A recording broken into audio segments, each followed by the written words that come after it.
Mazmur 1 ini menceritakan dua perbedaan. Satu jalan orang benar, satu jalan orang fasik. Nasihat yang jelas dari pertama yang ditegaskan. Jangan bergaul, jangan diam, jangan berkumpul, jangan mendengar orang fasik. Nasihatnya, keinginannya, kemauannya. Ada satu garis tegas di mana orang-orang fasik ini ingin menyeret kita yang tadinya kita kenal Tuhan. Lama-lama kok kita kehilangan apa yang sudah Tuhan ajar, Tuhan tanam, Tuhan bangun dalam diri kita. Kenapa? Karena lingkungan kita. Lingkungan ini menyeret kita kepada sesuatu yang menjauhkan kita dari Tuhan. Karena itu Daud berkata, beritahukanlah jalan-jalanmu. Dan Tuhan menjawabnya, jangan bergaul dengan pencemooh, jangan dengar nasihat orang berdosa. Jawab Tuhan kepadanya. Lalu Daud berkata lagi, Tuhan ajarilah jalan-jalanmu. Dan Tuhan berkata ayat yang kedua, tetapi yang kesukaannya hanya Taurat Yahweh dan merenungkannya siang dan malam. Mazmur 1 ayat 2 meminta bahwa supaya Daud berkata, ajari aku Tuhan jalanmu. Tapi Tuhan berkata dan menjawab kepadanya, kesukaanmu haruslah firman Tuhan. Kesukaanmu harus merenungkannya siang dan malam. Apa yang terjadi ketika hal itu dilakukan? Ia akan seperti pohon yang ditanam di tepi aliran air. Itu artinya apa? Itu artinya hidup dengan sumber yang benar. Hidup dengan perkataan ilahi dari firman Tuhan itu seperti sumber.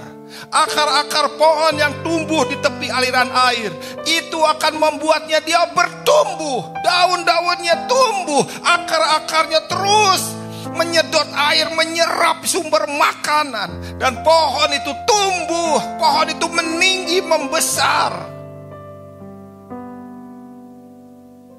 Berbuah pada musimnya, daun-daunnya tidak akan layu, dan semua yang ia kerjakan akan sukses.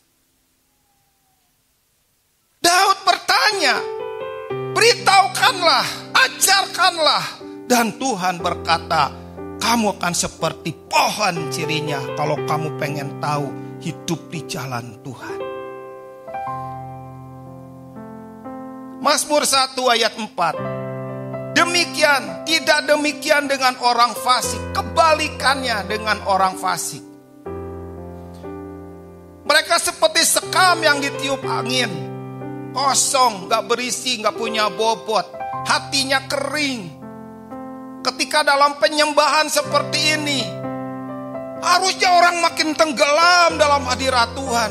Dalam kondisi seperti gini, gak ngerasa apa-apa, gak tahu apa-apa, gak ngerti apa-apa, gak tahu bagaimana Tuhan ada di tengah-tengah kita, menjamah, menyentuh hidup kita. Itu kering. Kenapa? Karena banyak kita bergaul dengan orang fasik. Jangan menjadi orang fasik karena kita hidup di jalan orang fasik. Ayat yang kelima, oleh sebab itu orang fasik tidak dapat bertahan dalam penghakiman.